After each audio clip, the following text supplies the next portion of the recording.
Good boy. Let's motivate. Hello and welcome to the final podcast, the last podcast you'll ever listen to. Booze, brews, and horror movie reviews. Your final bros have survived. Yes, we are here with Brian Hotboy LaGrasse. Oh. Yeah. And we have Shane. If I said it once, I've said it 1,000 times. Age is just a number, Smith. Oh. Also joined by Mike the Cannibal Gypsy. You know what Shane told me recently? What? His favorite town? Teaneck. Because that's the word teen in it.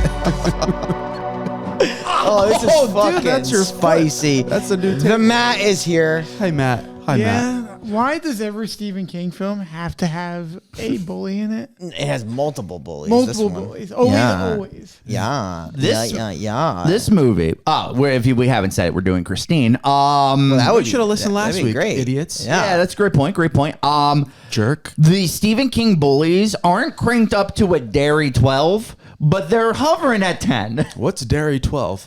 like you know, the town of Derry, like on a scale of 1 Derry, to 10, Maine. they are a 12. I thought he was talking about Dairy Queen. Oh, that would be sweet. I got really How about, is excited. there a Dairy Queen in Derry, Maine? There has to be, right? It'd be a Dairy's missed a real opportunity. town? Yeah, it is real. Let's go Yeah, there. what are you, some kind of stupid idiot? Let's go there. I want to go I think I there. broke my toe on the table. Well, guys, Fantastic. we have a new table. Matt, did you notice It's that? really I did sturdy. notice that, yeah. Matt, hey, Matt. Yeah. We have pictures up, too. Did you notice? I did notice that it looks good. Okay, Nice. good. Get back to work now. Do you know if you shake that hand, it's bad luck? Well, you gotta say, what is the? No one's seen the movie. I'm trying to think of the words from the movie. You just don't shake the hand. Talk to me. Oh, It's talk to me. yeah. Is the words. Okay. Shane, don't do it. Please. We're right on a roll of bad. Yeah, of bad yeah, love. yeah. Let's not do Please. that. Stop. It's been an interesting day. I will say, we are the final podcast. Yeah. Obviously the show where splatter meets passion in total catharsis. We just kind of give it to you on scales of 1 to 10 as we review horror movies. Obviously, 1 Stephen King bully greaser to 10 Stephen King bully greasers being a dynamite production. Okay, we're gonna give you that scene by scene commentary. This is me giving Hopefully it to you. laden with some passion. Sometimes yes, sometimes no. And wrap that up with the score and the best kill of the film. This film has some interesting kills for sure. Some car kills. Yeah, cars die in this movie. Will the car be put in Cars do die. I might put a car in the necro. so it can live forever? Yeah, exactly. Do you like how loose my sleeves are? No, it's actually been bothering me all day. The wizard sleeve? There you go. It's the loosest sleeve I've ever seen. Yeah, that is a pretty loose number you got there. Yeah. You know what else is loose? Christine. She'll just let any guy slip into her. That's, well, first of all, just not true. And second of all, how dare you? When Stephen King wrote this book, Yeah. How much coke you think was going on? it could have been a lot of Fair amount? the cocaine age. What I would probably say is was he thinking that and am I to believe that Christine is a representation of every woman? Oh, just like a scathing heathen? Yeah, just like a jealous, insane bitch. That's a spicy take. I'm going to say yes. I'm going to say yes as well. Yeah. I think that's exactly what That's they were not going our for. view, our podcast view. That's Stephen King's view. Stephen definitely, King yeah, / Shane Stephen King's Smith's view. No, I definitely haven't agreed to this at all yet. Well, definitely not those teens we were talking about. That's crazy. That's just a crazy statement. Do you think if we were like growing up in the 80s, like around high school, we would have done a bunch of cocaine too? Yes. I don't know. Matt, hey Matt, Not everyone did Yeah. cocaine in the 80s. would you do coke in the 80s? I feel like in the 80s, yeah, it probably would have happened. I felt like we would have partook. Did you do coke on a boat? Well, I mean, that's the only place to do coke. But like Arnie wasn't doing coke.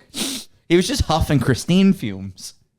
Arnie was on another type of high. Okay, let's talk He was on about the gas Arnie high. and the rest of the high school. Yeah. Do these people look too old for high school? Especially fucking Pepperton or whatever his name is. Pepperdine? Yeah, Pepperdine. 1 looked like John Travolta. Yes. 2, He looked like he was 35. I think it's because he probably never graduated. Yeah. He's he- probably still in the 9th grade at 35. Oh my God. What was that fucking Coolidge College? Ryan Reynolds, who was that? What movie? Oh, Van Wilder. Yeah. Except this is high school, and he's way more like jacked and John Travolta like. He looked He's pretty identical to John Travolta. I love when dudes are jacked and they just rip out this tiny little switchblade. I feel like So that's funny. so 80s. Such an It re- 80s It really thing. is. Yeah. Drop the knife. He's probably doing coke off that thing. Oh, You no, yeah, know that's his Coke bump knife. That's a Coke blade for sure. Yeah, Because I feel like the money when you roll up like a 20, and then that's more like 90s coke. Now you in the 80s you were doing it off of switchblades. Yeah. And now like today's coke, I feel like you just rub it. You do the rub. Yeah, I don't know. That knife probably was like the separator. Yeah, you cut it and then Yeah. you snort off it. Or you use a credit card like your Scarface. Or that, yeah, that's true. Did you know that the main actor in this movie is like a director of many things?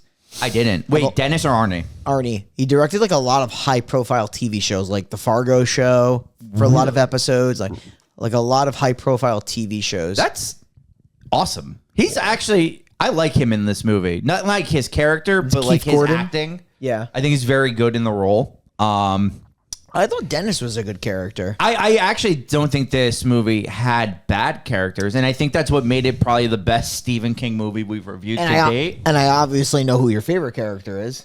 Oh, Pepperton or Ripperton? Ripperton is actually his name. No, Yeah, it's it's Ripperton. Darnell. Oh my God, Darnell! Darnell was when Darnell lit. comes up, he's like, "I know creeps in you, buddy. You're a creep."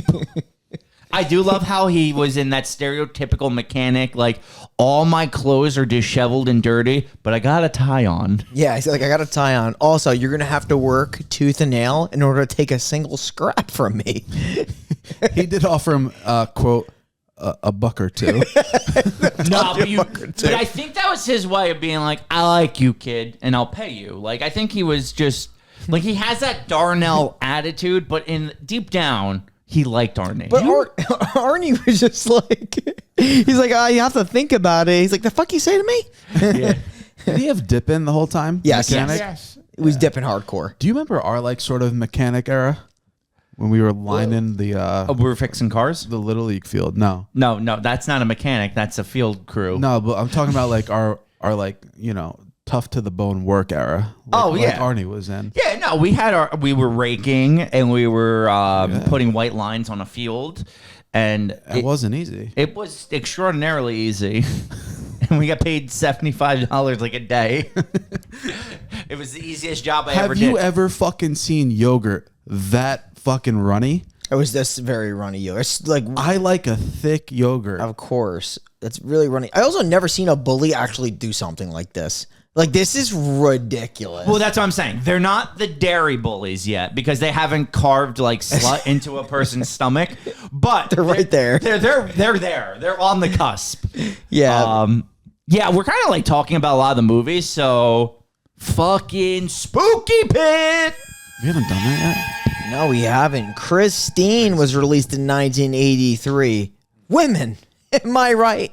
They're exhausting. Oh, car pun. Press a button. Ooh. The thing is, this film was directed by John Carpenter. So I'm intrigued just by that in and of itself. 1983, John Carpenter. The man just directed The Thing the year prior.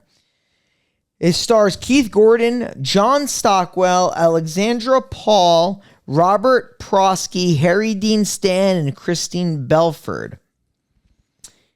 So I would say this movie, I've seen these people before in some things, but it doesn't have that typical John Carpenter star power. No. No Jamie Lee. No. Like Keith, what's his name? Sorry, Kurt Russell. Yeah, no, he does have a lot of star power in his movies. But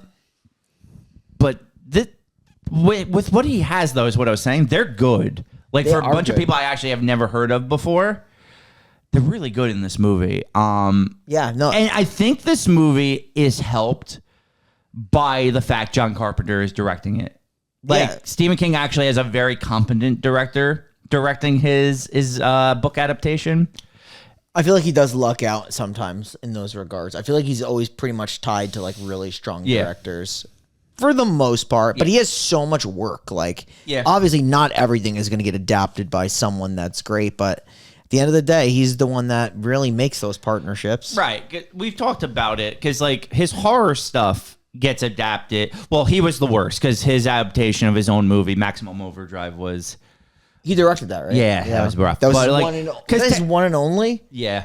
Isn't like Green Mile is technically a Stephen King book, right? Yes, it is. So Shawshank. So yeah, so like off of his non-horror stuff, it's some of the best movies ever made.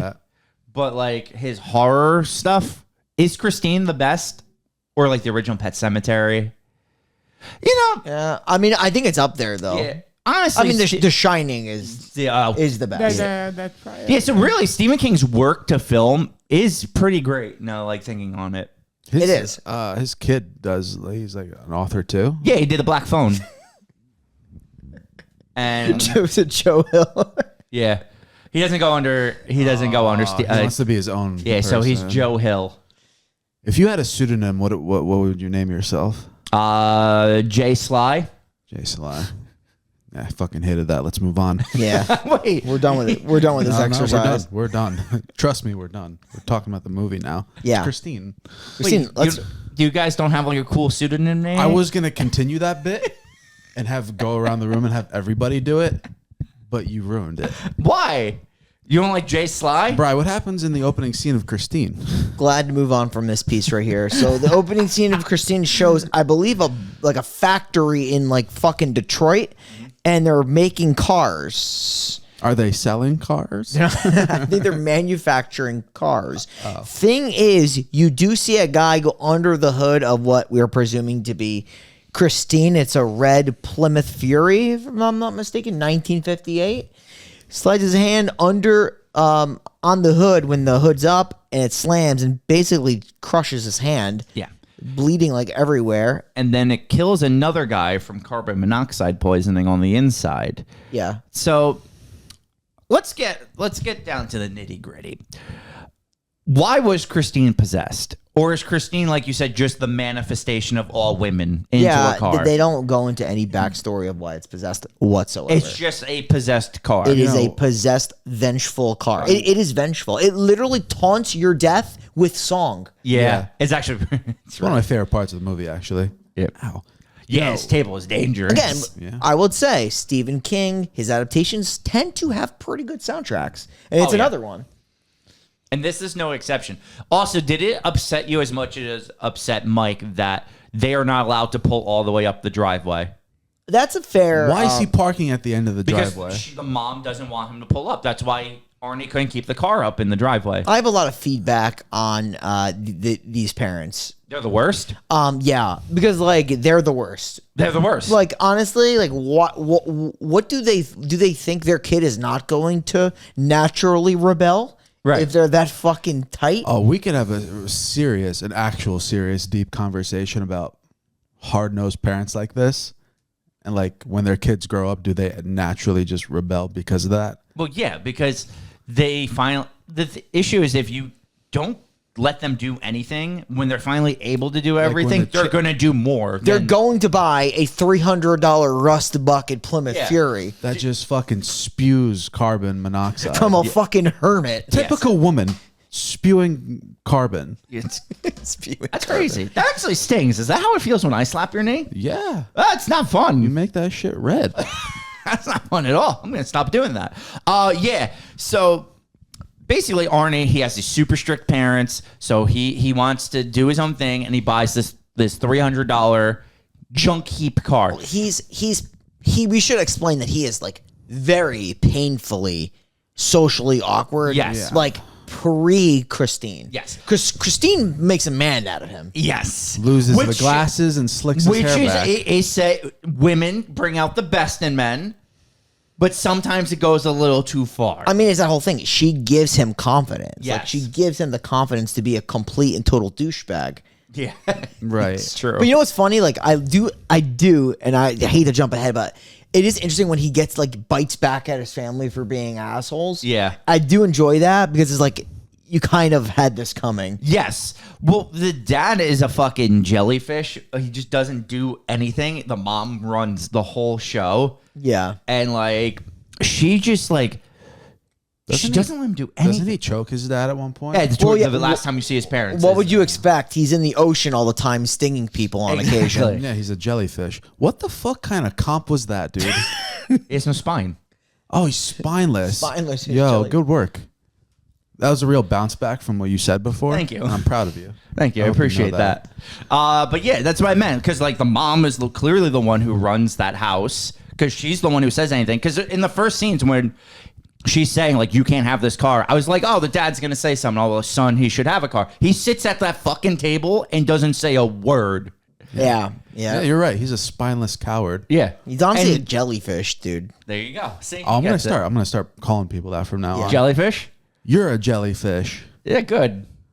Coward jellyfish. Yeah, I Okay. like it. I like it a lot. Okay, I feel like you're mocking me now. But No. One of the things I would say is he does have a good relationship with Dennis, who's a star football player. He's the hot kid at school. He's the hot kid at school who gets every chick, especially this one girl that's basically throwing herself at him. Yeah. He's got no interest in that. But there's a brand new girl who apparently the only person that she's interested in is Arnie. Yeah, okay. This conversation they're having at the locker room where they're like, yeah, she's got the brains, but a body of a slut. And then she's wearing Phil Mickelson's fucking like golf shorts. And I'm like, wait, Yo. what is this comparison? That is also very topical with the Masters going on, Shane. Good for you. Thank you. I actually didn't even realize What does that mean though? Body of a slut. Girl with a nice body. I think there's then they're saying that I guess because you're a slut in high school when your body develops faster than the others and That's so 80s. and you Yeah, just very- smack against dudes with it. You just smack your body against dudes. Shane knows that. Yeah, no, I'm just smacking my body against dudes all the time. Yeah. Shane loves a good slut body. Who doesn't? You do?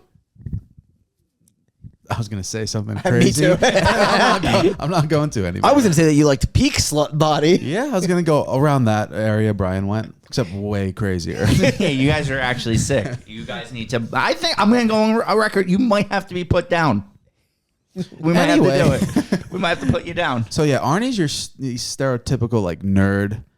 He's got like awful hair and He can't open his glasses. locker. He's greasy. Yeah, super greasy. wears the worst clothes it's pointed ever. out that he is a junior and he hasn't slept with a girl yet. Yeah. But he won't. That's all about the change. He won't though. sleep with no sophomore because That's true. He everyone did say comes that. in her apparently or something like Yeah, that. but that girl- that's a line. There's some kind of line where they're Well, like, Dennis mentioned, because there's the cum guzzler, and then Yes. there's the other girl that if you hook up with her, you're gonna get a taste of her stash. yeah, A oh, couple of hairs in your mouth, which is always a good Some time. wild dialogue here. the dialogue in this movie is amazing. Stephen King is He's a sicko. interesting for sure. Yeah, so now there's going to be some deep-seated Stephen King bullying in this. Yeah, you got Rob Daviani with 6 sideburns here. Yeah, and he's just going to steal Arnie's lunch. He's going to put his fucking pocket knife in it, and it's just going to come all over the floor. Yeah, we talked about the leaky yogurt already. Yeah, but we're on the scene now, so I want to focus on the cum yogurt because it like spews. Has your yogurt ever spewed? No, I'm. Are you a Greek yogurt guy? Yeah, of I'm course. a Greek yogurt. That course. shit's real tight, Shane. What kind of yogurt is this? It's gotta be Stephen King yogurt. Yeah, that's like 80s Stephen King yogurt. Dude, what is that? Dannon, maybe? I don't even know if Dannon exists. There's just something about like a bunch of bullies that look like they're 45, just like taunting a 16, 17-year-old kid. Yeah. It just for me like and like ruining his lunch, like what's number one? I don't get the humor behind it. Like I just don't I bring me up to speed I think on why it's funny. I think it's just because we're not horrible people. Some people just enjoy the misery of others. That's really what all it comes down to. So my theory is it's about power. Well, yeah, it's always about power. They just want to feel like they're better than someone else because they probably have such shitty lives at home. You know he doesn't have parents. Well, no, that guy definitely doesn't even have like property. He literally just probably lives on the side of the road. Well, that guy, the one guy who does the nut grab. We need to talk about that. Yeah, so while they're doing this, Dennis is sticking up for Arnie. The one guy, Moochie, grabs him from behind, but then does a ball squeeze. He just literally just Whole grabs thing. his dick. Yeah, But everything. I have a theory. Now, hear me out. This is going to get a little crazy. Okay. But I'm about crazy theories. You later see him in the movie get dropped off by a truck driver into the middle of nowhere. I have a theory. He actually is gay. And he's been blowing truckers. It's probably that and that's why he grabbed Dennis's dick. So he's been curious about Dennis for a while. And wanted to get a feel. Honestly, you think that's explored in the book? Maybe might be. That's a good theory. It's just because it's so fucking random. Right before he dies later on, he just gets dropped off by a trucker. He's not in a cab. He comes out of a fucking 16-wheeler. It's so weird. Yeah, I do like the principal that comes and tries to like rough up like Buddy a little bit. Buddy would fucking crush the principal. Yes. It was weird. It was almost like a level of like he almost respected authority where he wouldn't like attack the teacher. Yeah. I know, yeah. Well, he's But gonna get expelled. he is for gonna this get- exercise. he does have a- and Moochie, Mr. Gay Moochie, he's gonna get probation. Yeah. I think teachers back like now in our days, they like fuck students. I think back in the day they fought students. They fucked them up. Well, yeah, they used to be able to like touch students and You like used to be able to, the at least in Catholic schools, nuns used Smack to beat them the around shit. a little? Yeah. Used to beat the shit out I of like people that. with Let's bring rulers. that back. More discipline. I think we do need to bring discipline Unless- back. I don't know. Unless fucking underage. Well, yeah, that should The, never the happen. nuns used to literally beat people with a ruler. Yeah, beat the kids with a ruler. That's lit. I don't think we need to like beat people, but I think we need to be stricter. Like we let people get away with too much now. Yeah. Like we just like, oh, don't do that. There's no like consequence. It's just like a stern. See, like if I talking was a teacher now, like I see one single fucking vape, I'm fucking beating that kid's ass. to. You can't just go around beating kids, Mike. That's crazy. Literally stealing their yogurt and then beating them. Or you just like take the vape and shove it down their throat, and then they have to vape forever. So there's Just that. perma vape. Honestly, the next time I see someone vape in front of me, I'm gonna grab their dick. Yeah. I'm just gonna fucking yank it. Oh shit! All right, so from there, that's when Arnie buys the car. Literally, though, the drive home, Yeah. they're discussing if there's going to be any type of retaliatory efforts from the bullies, and they drive right past the lot, and Arnie's like, "Stop traffic! I think I just saw the car of my dreams." Yes. So I was looking. He is no joke. Sorry, he is no joke. Literally, like, I can't even describe. Like, he's almost like possessed by this car. Yeah. So that's what I was actually going to bring up. So I'm glad I let you speak first. So there is a idea because you learned that like the previous owner was obsessed with the car and would do it. There's this idea that the car draws in certain people to it to possess almost, and they become an extension of the car's evil. And since Arnie was like a weak and vulnerable person, the car was able to pull him in. Like, he's easy to control, Exactly. probably because he's like super vulnerable Yeah. and just wants to be liked. And the car, for him helping the car helps him by making him more confident and everything. Finally gets the hot. But it girl. also does this thing where it also ruins your life because Yes. apparently the story the hermit shares is that the guy who owned the car, his wife died in it, his daughter died in it, like they Yeah. died in the car, and then he died in it from a suicide. I don't know if he was monoxide, but he died in it as well. Because the idea is the car only wants you, like, and no one else. So you have to just be with the car. So, is that why the car, we find out later, clearly, like, can fix itself? Yes. Is that why, like, it's like in this state right now? It's like It doesn't have an owner. Okay, that makes sense. The idea is the car doesn't have like that vessel to kind of control, and they like feed off of each other. So once he fixes up the car can then kind of reform. That's why there's the thought that once, sorry, I didn't mean to cut you off, but once Arnie is dead now, the car can't It's Almost literally reef. becomes a shapeshifter. Yeah. It's like a transformer. It's awesome. The car also has teeth towards the end of the movie with one of the. Yes. It looks really cool. does There's look a cool. lot of good shots in this movie. A lot of them. Hey, Matt. Yeah. What were you saying? So I was just looking it up. AI brought me to or brought me to Reddit, and it said that like metaphorically, or this person believes, which I kind of can see it. Metaphorically, the car represents a cycle of abuse being passed down from a spiritual father. So that's why it's always rock music rather than something that a kid from that era will be listening to. It does play a lot of rock music, but it does play also a lot of Doo-wop. old Yeah. style So- rock music. It says, the abuse being passed down from a spiritual father, and yeah. So and apparently it's like the same kind of logic to the lore of the Overlook Hotel, how it changes the person's mind. Okay. Similar concept to that. It's a Stephen King trope. I did find that the car plays songs that are appropriate to whatever situation it's currently in. Yeah. Yes.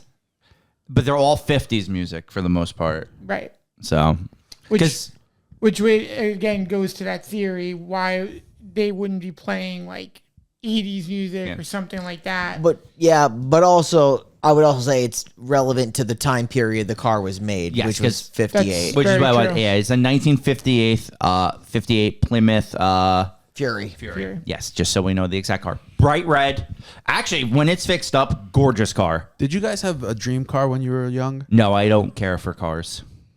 I used to really crave a Mustang. I had one for like a minute, and it was a Mini Cooper, and it was primarily because of Goldmember That makes sense. Or Yeah. the Italian Job. or the Italian Job. Yeah, The Italian Job made Mini Coopers cool for a little that's bit. actually really true. And then you have to know how to like drive a stick. Yeah. So honestly, if I had a dream car, which is so fucking stupid, I always loved Hummers. Interesting. Hummers are cool. I yeah. love It's a- the original Hummer. It is a I cool thought it was car. such a cool looking car. Yeah, I agree. In GTA, I used to drive the Patriot all the time because it looked identical to the Hummer.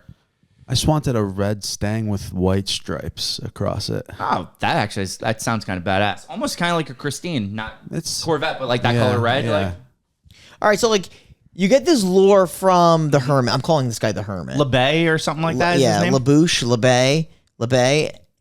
And I do like one thing that Dennis does. He always, even when there's resistance, tries to go out of his way for this kid. Yes, Dennis is the ultimate best friend. He is the great friend. Yeah.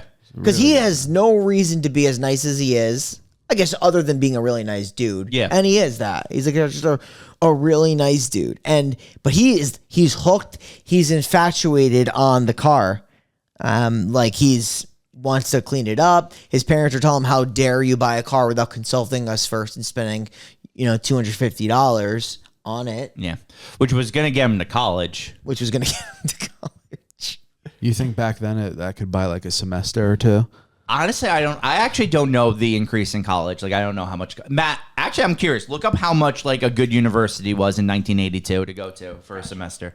Look up fucking Dartmouth. Dartmouth is going to be expensive. Yeah, much that's was like Dartmouth? I buy like an average, like fucking, I don't know, Ohio State, like something like, stupid people go to. Or just like really good athletes. Fuck Ohio State. But I would say, like, because he's going to get into an argument with his parents, right? And this is, like, probably something he doesn't do, right? Yeah. Like, so he's like, this is your first sense of him getting a taste of those Christine tits. Yeah. Those headlights. Yeah. So Solid. Dennis is going to have a good idea. He's going to bring him to Darnell's. Now, Darnell is a guy who I'm not sure how he makes money. Me neither, but he's a white guy named Darnell. Yes, and you just leave your car there and you're allowed to fix it for free with anything he has in his yard. He's like a salvage yard. Yeah. But apparently you got Wait, he's not charging to keep the car there? I No. thought that was the whole point. They didn't establish that, No, right? because he's working. He's working Yeah. for him, so they made the deal Yeah. because he didn't have any money. Yes, but I do question it a little bit because I feel like he was there before that deal was made. Right, because Am they I don't establish a price. He just more so says, you just better not be smoking in here. I love when Dennis is like, what about those guys? It's like 15 people chain smoking at a poker table. Unless he just let him in temporarily and then established a deal if he wanted him to stick around longer. Maybe that's what happened. It's possible. Wait, so is he a mechanic or he just runs a fucking junkyard? He runs He a has chop junkyard. shop. Yeah, he's a junkyard guy. He sells parts from old cars, and that's what Arnie starts doing is he transports the parts from spot to spot. To answer your question, Shane, so it says an average 4-year institution is 1979 to 1980 was total cost of $2,327. By 89 to 90, it increased to $4,975. That was for one semester, or did you say for the full 4 years? Full 4 years. I So think. $250 would have easily got him a then- semester back then. And then it says, for It example, doesn't even get you a course now. No. For example, in 1985, Harvard University's tuition was $9,500. And that's Harvard. And that was That's only a more literally expen- that is literally just fucking absurd. You can't go to a basic college. can't go to for- community college for that much. Yeah. Dude, you can buy a textbook for $250 now. Oh no, I was just going off the 9,000. Like Harvard now, 9,000. You actually that might be the cost of a Harvard textbook. Yeah, how much do you think Darnell dips? Oh my God, 24/7. I actually think he's had the same dip in his mouth the entire movie. probably He doesn't just have- does it. He sleeps with He it. doesn't have gums anymore. Oh, I do like how Christine has a designated section of this Yes. of this body shop area. so now that brings me to my question that I wanted to bring up. Is Arnie really good at studying, or does Christine give him the ability to be a mechanic? Because like he fixes her to immaculate thing, and obviously Arnie's not a mechanic. Do you think Christine kind of puts that in him now to like know how to do all this? Yeah, because honestly, yes. Okay, because that's what I was thinking too. I would agree, but I also think that he was apparently he was pretty good at school as well. So Okay. Dude, to fix the car to the level he fixes yeah, it up, 100%. you would need years of training Yeah. for that. I also think he probably put like a rim in, and the entire car was probably repaired. Well, because they even say that at one point they're like, he's doing it backwards. He put in the windshield wipers before he fixed the Yeah. windshield, and then the next day the car is brand new. So And it's like one of those things where like you got to suspend disbelief, and like you almost got to give what the movie takes you, because it could basically just the movie can tell us that like, oh, but we're warping the character's brain, yes, like to make it seem like he's doing all this. Yeah, Okay. it seems like he's just because he's lured to the car. Yeah. That's what it seems Okay. like. It So you're seems- saying Christine chose Arnie. I think 100% Christine chose Arnie. Oh yeah, like look, dude, Christine, Caitlin, call it whatever you want. They chose you.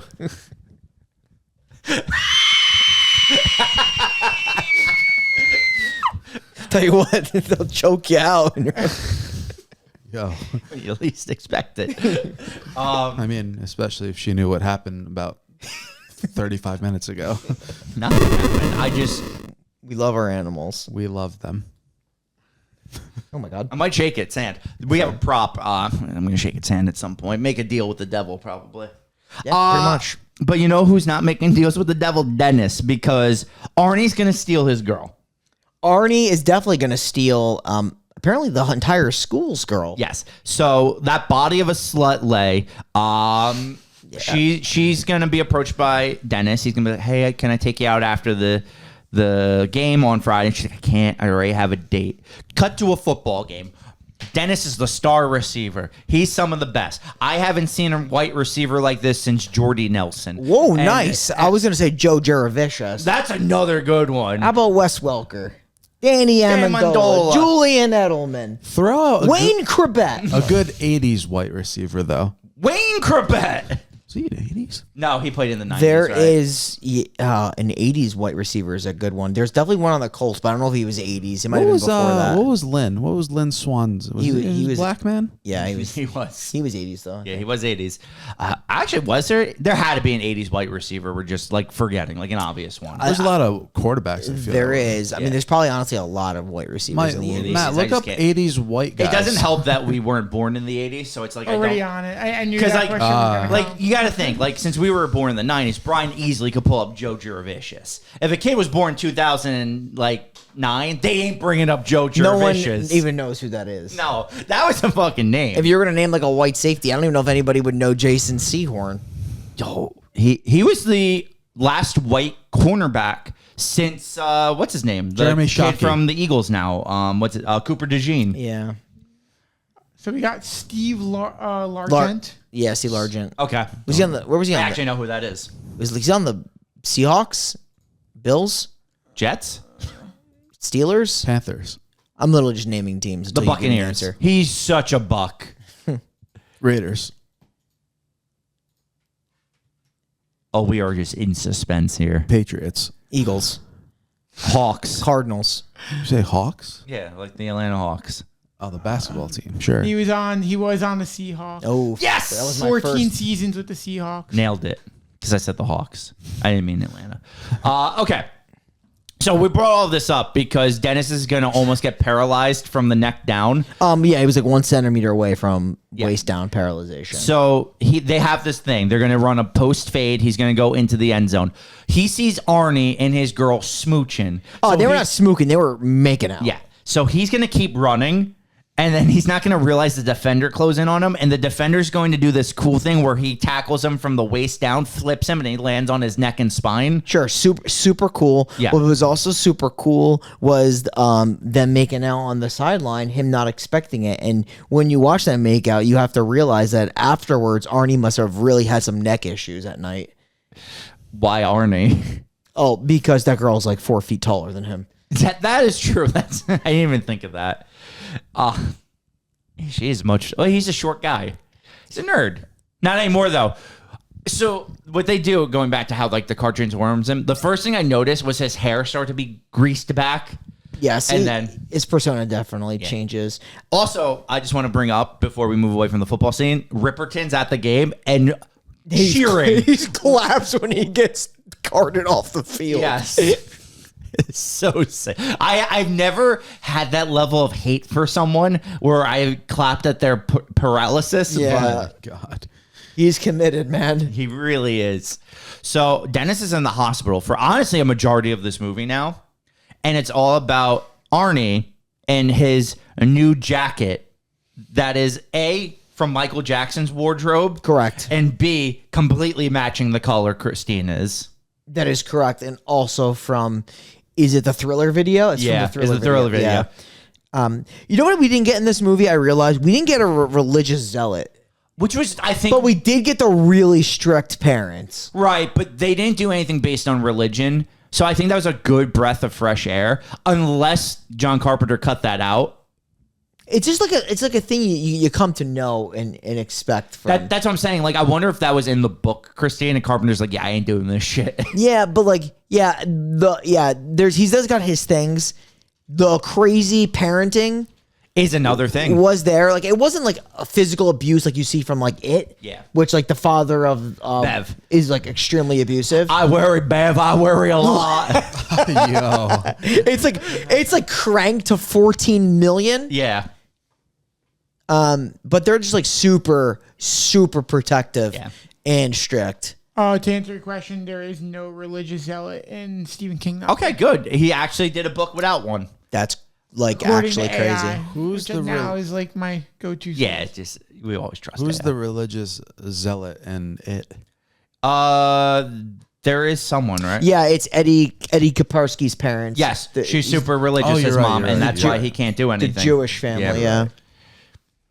there's always like one or two. Maximum Overdrive literally has the Bible salesman. Yeah, that guy's ridiculous.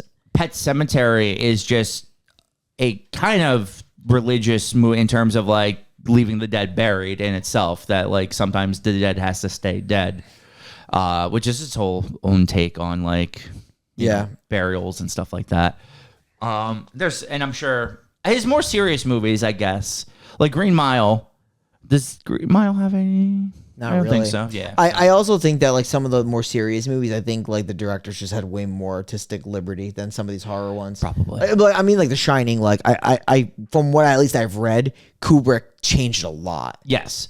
Well, that's why Stephen King ended up directing or having someone else direct that TV one. Yeah, That's yeah. apparently a lot closer to his book, and it's significantly worse. So my dad told me, because he read, I remember him telling me that he read the book, and he said that in the book for The Shining, at least, they go deep into detail on all the different details about his character. Yeah. And his alcoholism, etc. So they go really in depth, and then it really actually revolves around it. Like, it actually comes to a good conclusion. That's the other the book. The book book for The Shining. Well, yeah, because the book for The Shining has a happier ending. Yes, it does. Because, like, they paint the dad in a better light in the book than in the Jack Nicholson version. Where the Jack Nicholson version, he dies a villain, whereas I think the book he dies not a hero, but doesn't he have like a coming to towards the end in the book or something like that? I just really love how that movie was made, with so much more to like just think about that is happening off screen that they don't like hand feed you. I do like love that. Now, could they have sprinkled a little bit of more breadcrumbs? Probably, but I think that giving you that like just enough was like perfect. We gave The Shining 10s. Yeah, we did. Yeah, I mean, to answer your question, Shane, spoiler alert, but we reviewed it. You're good. okay. The book ends where Danny, Wendy, and Halloran escape the hotel while Jack dies in the blaze. Right, because I forgot if he lets them go or something, because the boiler explodes. And that's why, because in the, they don't do the boiler in the Kubrick one, but there's a whole subplot of how they have to keep fixing the boiler or the hotel will explode in the book. That is very interesting. And that's how the hotel blows up at the end. The boiler finally explodes. All these guests too, they go into detail on the guests. Yeah. Right? That's the thing, because you don't get the detail in the movie on the guests. You just see the guests. Yeah, and that's why in the movie they do the scene where they're all in that ballroom and everything. Yep. And you're there. And then that's why you also see on the walls where you see him in multiple different pictures. And you're also there. Right. Yeah. And by the way, we say all this to basically say That Matt was there. yeah, or that we don't know the difference between the movie and the book. That was Yeah. our long-winded way of that's just true. saying that. So we're just going off of the movie here. But right here, this is another point of rebellion, right? From Arnie. It looks like the hair was starting to get in position where we need it to be. He's not even, so the thing is, like, he's gonna like go to take care of the car. He's not gonna even like listen to the parents. He's also not gonna hang out with Dennis, who was basically there to pick him up. Yeah. So he does things now where he like goes out and just smooches Leigh. Like they I think after Dennis has been paralyzed, it's the time where Arnie and Leigh go to the drive-in theater, right? Where Leigh's just like, you like your car more than you like me. And this goes on Brian's point that girls are going to get jealous even if it's to a car. That's correct. It is correct. So, like, here's the thing. The car was jealous of her. Yes. So it started literally choking her out. Yes. And it prevented him from saving her. And then she was getting jealous of his attention to the car, which is so true. So, with 14 O's. It could be an object. It could be time. It could be work. Could be the things, the crust on the end of your dick that you're obsessed with getting off your dick. Any time dedicated to anything else. I love how, like, literally 20 seconds after she almost dies from fucking choking, he tells her she's probably just sexually frustrated. That line is nasty. That's like, dude, Arnie, that's nasty work. Yeah. It's just like you've come a long way, sir, to be dropping. I also that love line. how Christine just like fixed his vision. He's got like 20/20 vision. Yeah, no, Christine. So this is the thing, Yes, Christine. it does do that. There's some good in the give and take with Christine. You're gonna be hot. You're gonna bang the hottie slut, and you're gonna be able to see it while you're doing it. Yeah. But the downfall is you're gonna have to kill like a majority of the people you know. Yeah. And you're going to have to see the hottie slut's clothes. Yeah. I do love, like Arnie's like descend into fucking madness. Yeah, it's done really well. pretty good. And I don't know if that's a testament to Stephen King's writing or John Carpenter's directing, but it's done really well. Yeah, it is. It's very interesting how he just becomes a legit asshole. Yes. And they do a good job. So we're going to get to where Leigh and him are fighting, but eventually they're like, all right, trying to work it out. And they're going to go to the shop to pick up the car because he left his wallet in it. Overnight, though, Ripperton and Moochie and the others, they all destroyed his car. Oh, they destroy it. They hop right into Darnell's and destroy it in the middle of the night. Yes, and Arnie's broken up. He doesn't care about Lee anymore. He actually like yells at her. He's like, "This is my car, and I hate you, and you have bad choice of clothing." They go to see it together. Yeah. And like he just stops paying any attention to her because of the car thing. Yeah, but to be fair, in that moment, I would be way more devastated about my car than worried about. 1,000% of I soaked $250 of my savings into a car. Of course, I'm going to care about the car more than my girlfriend. At that moment, because it's destroyed. So say you also walked in on your girlfriend destroyed like that, face bashed in from a sledgehammer. Yeah. What would you feel worse over? I would feel worse about her because my car would be intact. No, both were destroyed next to each other. Including her pussy. Yeah. The car, I spent a lot in the car, right? That's Mike, you just gonna do Christine dirty like that? Do you see her? Do you see her I shade love of how red? later when Arnie, he's like literally describing the true definition of what love is, like Yeah. pure love, actual love. He's talking about Christine and not Leah. Yeah, it's actually, this movie's nuts. Yeah, it's kind of sick. So Arnie's gonna just miraculously fix the car because obviously we actually watched the car fix itself. Really cool shot. I assume what they did was destroy the car and then just film that in reverse. I love he Yeah, says this like probably. real sexual line towards Christine. He's like, he stands back. He's like, show me. Like when you're first seeing a girl naked for the Yeah. first time. And It's great. he literally says it in like a real sexual way too. It's so good. The lights come on and it just like heals itself. Yeah. Yeah. Matt, hey Matt, Yeah. isn't there a term for people who have sex with their cars? Some sort of phobia? Look that up. Put look that it in up. Brian's search history. Look it up right Please. I wonder if that whole show me thing is there some kind of like telecommunication that's behind the scenes I think so. with him and that hot slut Christine. Yeah. Who's the hotter slut, Christine or Lay? Oh, just give me that Plymouth pussy. I thought there would be a scene where he sticks his dick in the exhaust pipe. What is this, Cronenberg? I mean, if you're going to fuck a car, you could definitely put it somewhere Else? better. The exhaust pipe. Mechanophilia. Mechanophilia. That's a legitimate awesome name for Fucking cars. That's Yeah. so fucking cool. I might Paraphilia. become one. Paraphilia involving a sexual attraction to machines such as bicycles, motorcycles, cars, helicopters, and airplanes. Imagine fucking your bicycle, like just putting Imagine your. fucking a helicopter. Did any of you ever see that TLC episode about this? Where that guy like sticks his dick between the seat cushions to fuck the car or something like that? But like I'm saying, like with a bicycle, where would you put it in the spokes, Oh God, that's gonna hurt. or maybe just rub it on like? No, the I seat? think if you like bicycles, you just you're- suck on pegs. Peg. Yeah, I was gonna say you're like kind of. It's like a gay relationship where you just suck on the handlebar. You're just Or like, just, like- pegging yourself. Yeah, like the handlebars. you just shove it in your ass. Yeah. I mean, I could ride my bike with no handlebars. none. Yeah, I see. I think he definitely likes to ride his bike without the bike seat, if you know what I mean. Ooh, little pogo Yeah, action. Your butt. Yeah. Yeah, That's see, that's yeah, pretty hot. Yep. Yep. Let's, I heard Diddy used to do that allegedly. Yeah, man. you used Probably to a lot worse stuff too. You used to listen to Diddy. You loved "I'm coming home, I'm coming home." Tell the world I'm coming home. He sang that song. You Going home. you No, I want the world to know. Oh, that's a different song.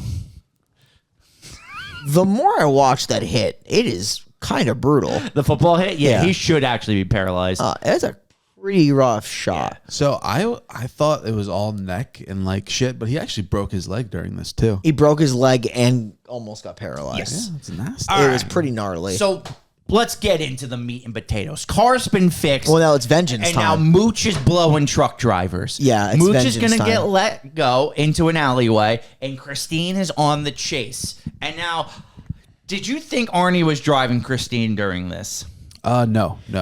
I didn't either. So I don't think I do believe that there's times where He's not. he has an alibi Yeah, he at one does. point. So there's no way he's always driving the car. So it's just at the end he decided it. But you're right. At the end, he is driving the car. Yeah, because he basically at that point is Christine. It's true. They're like, Because Christine's trying to ruin his life. Yeah. well, they fucked. They're immersed. Yeah. So after he kills Mooch, Detective Junkins, which is my favorite detective name of all time, is going to be like, hey, heard your car got destroyed. How'd you fix this in 4 seconds? I mean, honestly, but look at Junkins, the position he takes. He does a bird crop, right? He's nesting right by the car because he wants to get a good view of the damage done to the vehicle. He knows that this is a supernatural car. He thinks this is his first day on the job. Yeah, Junkins is a great detective. Like, Oh yeah, he knows. he knows he did it. He doesn't believe Arnie for a second. No, and I don't blame him because Lee pretty much ratted Arnie out the second she I got the think chance. Junkins is my favorite character. Junkins is pretty great. Also, the evidence against him is like pretty overwhelming. Yes. Like even if he didn't do it, it's pretty You could dangerously probably arrest overwhelming. him on the spot. Yeah. They're like, yeah, they saw your car leaving the scene of the splatter. There's also blood all over your hood. But yeah, the Christine's gonna just, she doesn't like listen to this conversation and be like, maybe I should take a step back. Instead, she kills the next 3 guys all in the same night in the most badass vehicle scene I have seen since Mad Max. Like, Christine just slams into the fucking gas station and then explodes. And then while Christine is on fucking fire, is just driving down the road on fire. It's so cool. That's a really cool scene. I think it's nuts because it does take out the other bully. Yes. And also the random shop guy Yes. that's there. Yes. That guy was also in the scene with the bully scene early on Yes. too. So they know that guy, but he wasn't partaking in the bullying. No. But yeah, he was a part of that explosion. He's just collateral. At He's that collateral point. explosion. And yeah, I do agree with you though. The car catching on fire, leaving that, and just chasing down Ripperton. Buddy Ripperton as he's like in the middle of the road running is really cool because it just like runs him over and he's just like literally ignited. Yeah. It's the shot too of him like running, looking back, and the car just driving on fire. Like that had to be done like with a stunt driver, I assume. Like and it's like all real. It's so well done. It's so fucking cool. Shot really They well. don't do stuff like that now. It'd be all CGI fire and like it would look like shit. Like that looked awesome.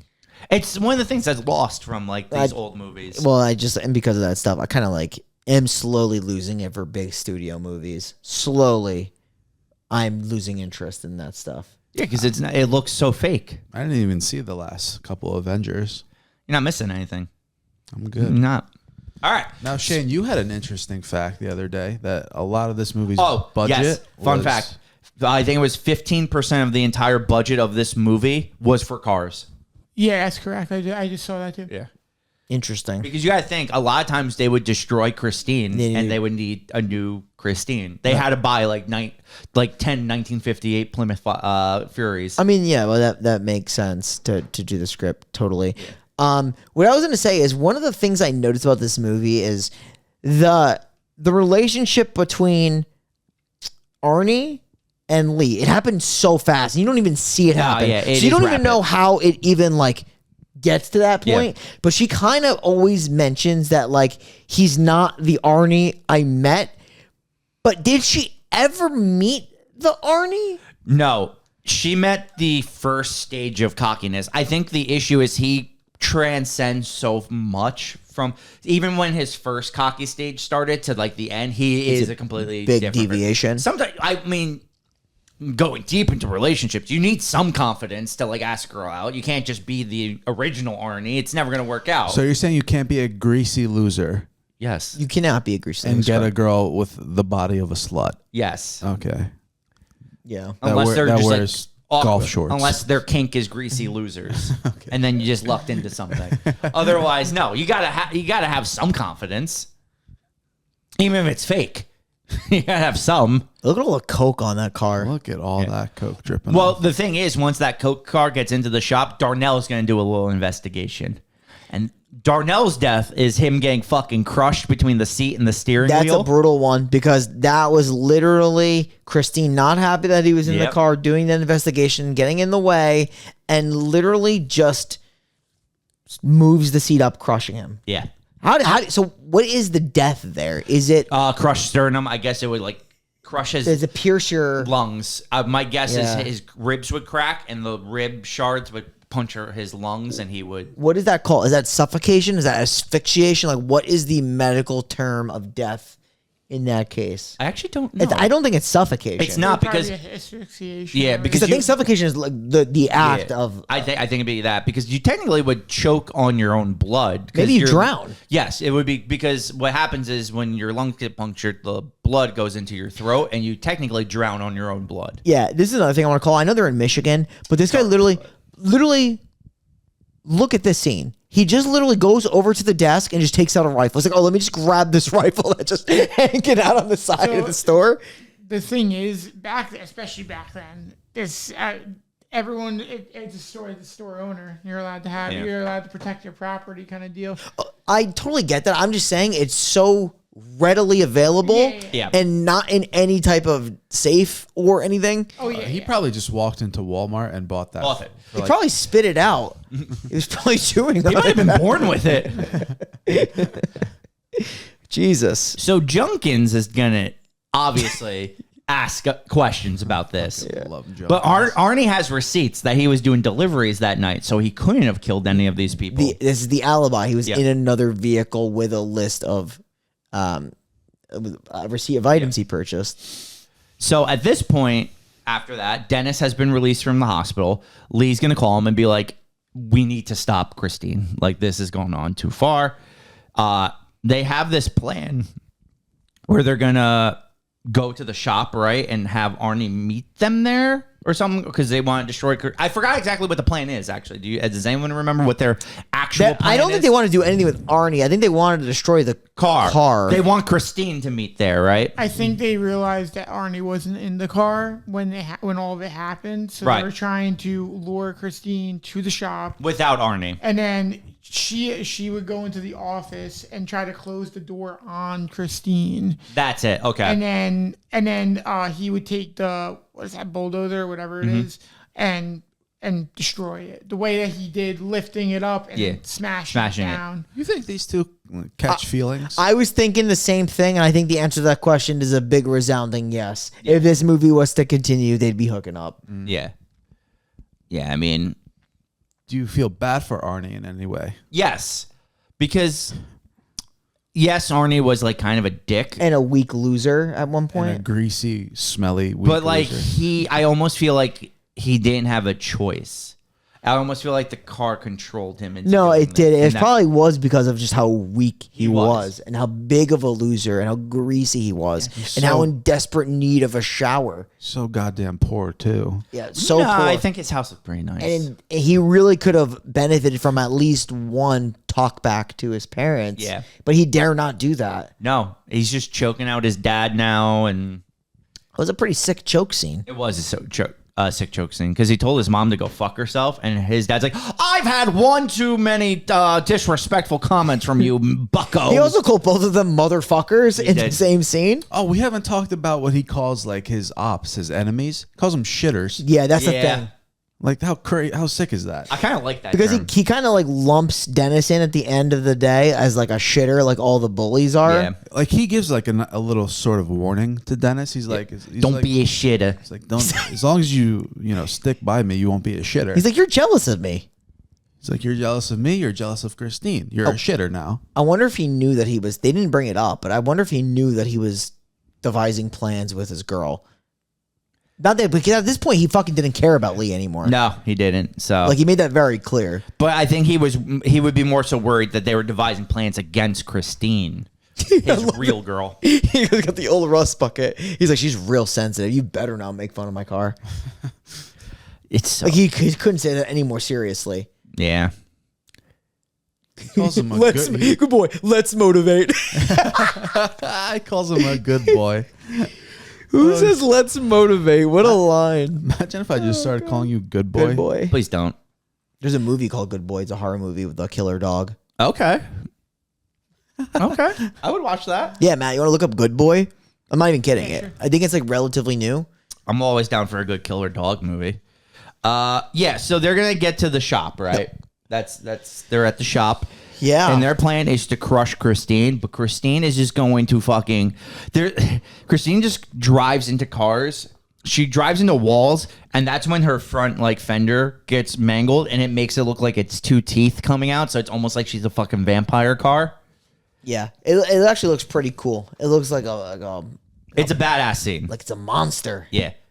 It's a monster car. It's a monster truck. No, it's a Plymouth Fury. Shane. Yeah, I'm sorry. And okay. Plymouths aren't trucks. You're right. Yeah. So the driving's happening. The car actually is dead set on killing Lee. Yeah, Like, well, it will not. She's kill him. she's the bait. I mean, Yeah. he's in like this giant like a massive bulldozer. We'll go with that because I don't know anything about power equipment. He's in this giant thing, and the way they have it is that it's basically they have it right in front of Lee, so Christine can't run Lee over, and they're Yes. trying to trap it. And they essentially do that. Like they essentially do get in a position to trap it. And I think how it happens specifically is I think it tries to get her, but for some reason, like it misses it in their stopping power, and he goes flying out the window. Yes, and he gets a glass shard in his From the gut. windshield? Yep, and it kills Arnie. So this is where we learn, or at least in this moment, Arnie was actually driving Christine. Yeah. So Arnie was a lost cause at this point. Imagine being killed by the one thing you love. Most people are. Yeah. That's heartbreak for you. Yeah, it's true heartbreak. What do you know about pain? I hit my foot on this table. Yeah. It actually hurt a lot. So Arnie's fucking dead, and now they're gonna bulldoze the car by like sticking the shit in the car, like the shit on the bulldozer you stick. Do you want to describe that a little bit better for everybody? Yeah. So you know how you have a bulldozer, right? And you have that shit in the front that fucking sticks. You just fucking shove that in there, and then they're like, oh no, Christine, she's trying to reanimate, and they run over the Christine. A question. Run over the Christine. Okay, so obviously they know this thing has miraculous recovery abilities at this point. How do they let it lay at the end of the film? So that's the thing, and that's why it wiggles. Did you do that on purpose? I like what you did there. Lay. Is Yeah. that her name? There's a popular. I didn't, but thank you. There's the popular theory that the car is just going to turn back into Christine. Oh no, it 100% will. But also people think the car needs a new owner before it can do that. Okay, maybe that is possible. That is possible. I think maybe it'll never Yes. because if it's scrapped. Because the idea that some people think because the car is now just a blob, no one would see it and be like, oh, I'm going to fix this car up. I think that's accurate because we do see it in the state that it's in, and that's probably why the theory's there. Yeah. So that does make sense. My theory is that it doesn't get put back. It's like sent away and gets turned into like patio furniture. But Haunted patio. what if furniture. it gets scrapped, salvaged, and put on other cars? Then we would have multiple Christines. Then you have Oh. we have a we have a Yeah, real issue. You have war. Overdrive. you have maximum Wait, overdrive. Oh, Holy Then you have Full trucks. circle. We're back. No, We're that- so back. That was in '85, I think. It's It, right. it was To be yeah. fair, though, they established in Maximum Overdrive it was a fucking meteor that did this or something like I that. think Yeah. it was Christine. I like that I like theory it. better. I like it. Maybe the Or- meteor did it to Christine. We don't know the backstory. Oh God! Oh no! You don't know, Payne. Or the reason they keep focusing on the mileage is because Christine's near the end of her life. Well, no, I think the mileage resets every time she has a new owner. It reset to 0 after he died. Yeah. That's a fucking Yeah. good point. Yeah. That's a great point. It's I shouldn't have said crazy. that. No, it's And- honestly and- nuts. And every time it gets fixed up, it goes back down as well. Interesting. That's fucking crazy. Imagine that in real life. You just drive the same car forever. Because Honestly, Give me a Christine. I want now. super soldiers made of Christines. Because throughout the movie, it was at like 90,000 miles. I think he said when he bought it. Throughout the movie, they showed the odometer, and it goes and it goes to zero, progressively right? goes down. Shane, you're a sick fuck. Would Yeah. you, in exchange for never having to spend on a car again, sacrifice that in terms of like your car would just start killing people? No, Mike. No. I'm not Dude, gonna- I'm gonna say you would because I remember like when COVID popped off, you were just happy you didn't have to go to work anymore. It was you kinda didn't, lit. You didn't care about like people dying and stuff. No. That's You not were like, no- yo, COVID 19 out of 19. That was your saying back then. crazy. I didn't say all that. I just said it was a decent time for me because I got to pay off some expenses and save some money. Yeah, fuck those nurses, right? The nurses survived. I don't gotta go to the office. Fuck those nurses. Well, they shouldn't. Doctors, who cares about them? I don't have to drive anymore. It was kind of lit. Shane's like, fuck them. They were teens once. That's crazy. So that's Christine. This is a great Stephen King movie. I'm gonna give it 8 miles out of 10. 8 Mile. 8 miles out of 10. Another good film we should many talk about. armies? Once. Couple of Arnie's. Yeah, it was good. It was What are you giving this? 8. Okay. Yeah, 8 miles. Out of 10. Yeah, it was well directed, well acted, well shot. Actually, some of my favorite cinematography I think I've seen in a little bit on our movies we've done. Just because the car on fire driving down the road, the car fixing itself, just all of it is just shot in such a cool way. Even some of the turns the car makes, the way they show it, it does make you feel like the car is an actual alive sentient being, and that is like one of the most important parts, is that this movie needed to portray that this car was a real entity, and I think it does that in a very, very good way. I think for an 80s movie, this really, really holds up, where like a lot of times you go back to these older movies, you're like, oh, this is slow or boring, or like, this is great. I really enjoyed it, so I'm definitely giving this a strong 8 out of 10. God, I hate picking the same score as you. I feel like we do that a lot, but movie's an 8. Borderline 9. I like how unique this movie is. It's about a fucking killer sentient car, Shane. Yeah, some really cool shots. The car on fire, dope shot. Good acting. John Carpenter, Stephen King. 8. Matthew.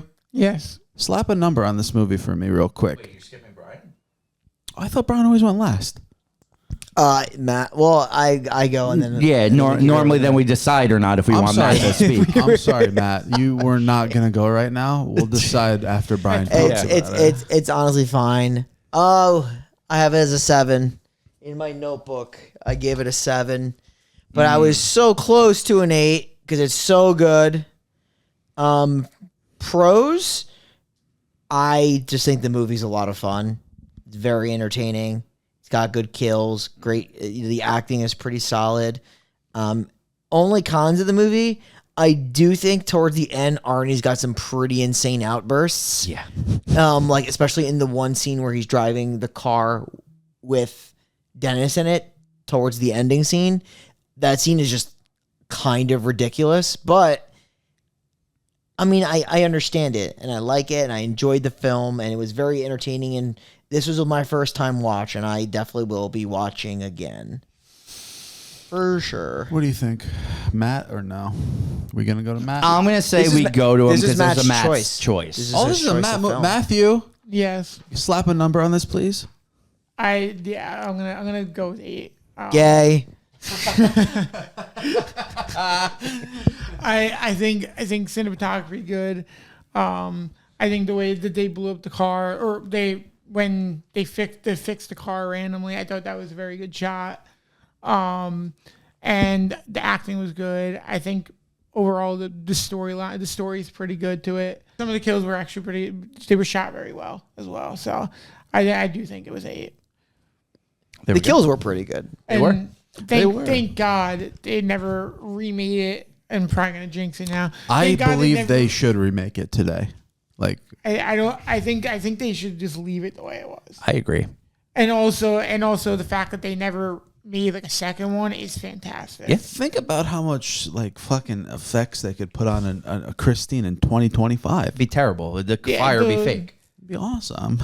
Yeah. They will kidding. legitimately ruin I hate you. a good old movie like they usually do. There you go. See, he gets it. That's why we're talking kills, and I think without a doubt it's fucking Pepperton. What happens to him? He gets car fired. Like the car hits him and he's on fire on the road. Oh yeah, that was pretty cool. What was that? Yeah, like honestly, the weakest kill in the movie was probably Arnie. Yeah. I like Pepperton's because I like the lead up into it. Ripperton, sorry. Yeah, it was good. The way it was shot was really good. Yep. I will go with Buddy. Yep. See, 2 for Buddy. I'm gonna go with peppermint. Okay, peppermint. Okay. All right. We don't even have to ask Matt. So, Ripperton. I'm actually so happy we're putting you in our Necronomicon because you were the typical Stephen King bully, over the top, stabbing yogurt, threatening teachers. I mean, come on. What's wrong with you? Oh, I know what's wrong with you. You were written by Stephen King, which is a sin of itself because he doesn't know how to write bullies. They're always over-exaggerated. They're just carving words into children. Who does that? I ain't go to high school with people like that. No. So I'm so happy to put you in our Necronomicon. Welcome, Ripperton. Yeah. How'd that make you feel? Awful.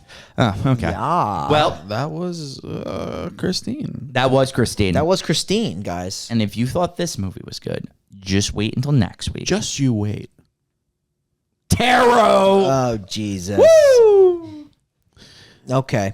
Tarot's on Netflix, yeah? Yeah, unless you have the with ads version and then you can't watch it. Which I did. So we'll be watching this on Prime Video next week. Yeah, same. Okay, we're all in the same boat. All right. So with that said, we are the final podcast signing off, and we will see you next week where we discuss, should they stop making teen horror? It's really bad these days. PG-13 teen horror is quite possibly the worst thing ever. Yep. Like, ever. Yeah.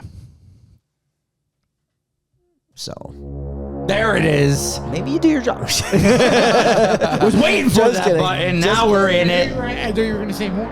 No, you just hit it. Okay, you know who we are. We're the Final Podcast. You know where to find us on all podcasting platforms that are there, whether it's Spotify, Apple Podcasts, whether this is your first time listener, give us a shot. We also have a YouTube channel. You can definitely subscribe. If you want to reach out and give us a suggestion, we do have the Final Podcast at yahoo.com. We're always fielding good recommendations. So we look forward to seeing you next week. We do weekly reviews every Monday, and next week, like Shane mentioned, we're going to be doing that 2024 hit fucking classic, That Tarot. blockbuster. That real shot at life.